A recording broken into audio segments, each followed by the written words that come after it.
Power Grid line મુદ્દે ભરૂચમાં પણ ખેડૂતોની બેઠક। આમોદના આછોદ ગામે ખેડૂતોની બેઠક મળી।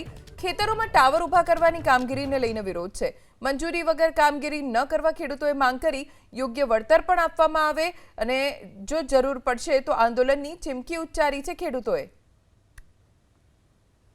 જે કિસાન સંઘર્ષ સમિતિ અને કિસાન કોંગ્રેસની વાત છે કે 50,000 રૂપિયા માસિક ભાડું અથવા બજાર કિંમતના 4 ગણા અથવા ટાવર દીઠ 2 કરોડ રૂપિયાની વળતરની વાત કરી અને ખેડૂતોએ એકી અવાજે આવનારા દિવસોમાં જેટલા પણ આંદોલન થાય છે એમાં સંમિલિત થવાની અને આ જે વળતર છે એ વળતર ન મળે ત્યાં સુધી થાંભલો નહીં ઊભો કરવા દેવાની વાત એમણે સ્વીકારી અને એ માટે આંદોલન કરવાની તૈયારી દેખાડી। ખેતરોમાં ટાવર ઊભા કરવાની કામગીરીને લઈને વિરોધ છે।